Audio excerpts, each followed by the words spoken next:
In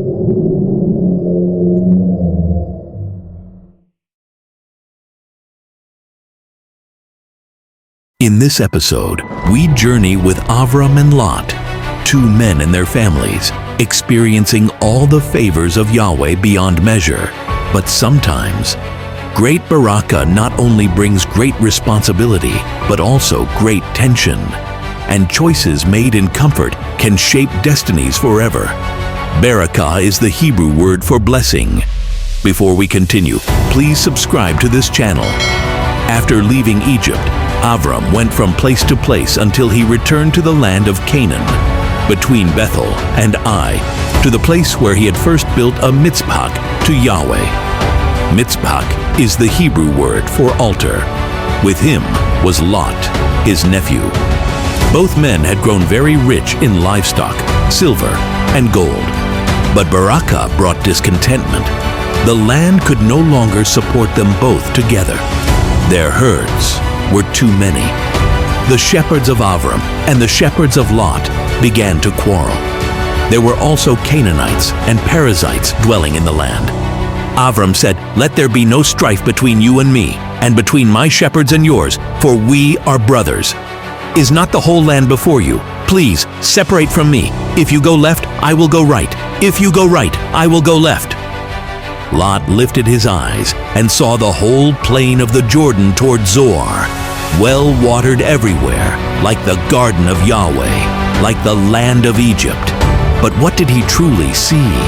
This was before Yahweh destroyed Sodom and Gomorrah. And yet, Lot chose for himself all the plain of the Jordan and journeyed east. He lived among the cities of the plain and pitched his tents as far as Sodom. But the men of Sodom were exceedingly wicked, living in rebellion and committing great sins before Yahweh. Their thoughts, words, and actions were corrupt, and their ways were an abomination in the sight of the Most High.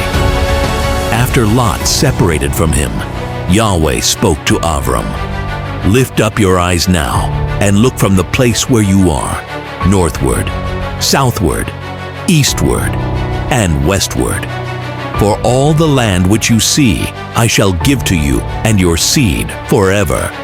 And I shall make your seed as the dust of the earth, so that if a man could count the dust of the earth, then your seed also could be counted. Go, walk through the length and breadth of the land, for I am giving it to you." And so Avram moved his tent and dwelt by the great trees of Mamre in Hebron. And there he built a mitzpah to Yahweh. Two men, one chose with his eyes, the other walked by faith. Lot lifted his eyes and saw the riches of the world, the well-watered plains of the Jordan, like the fields of Egypt, rich and appealing to the flesh.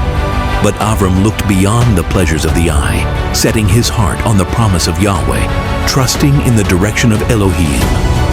Only time would reveal the truth, that one path led to destruction, and the other to a lasting brit with the Most High. Brit is the Hebrew word for covenant. This story teaches us that not every opportunity is a berakah. True berakah comes not from what looks excellent to your eyes, but from walking in obedience to Yahweh. Choosing faith over sight leads to a lasting promise. Remember this common saying, "Not all that glitters is gold." But what will come next in Avram's journey? Stay tuned for the next chapter as we explore more stories from the Bible and discover the most iconic tales of all time.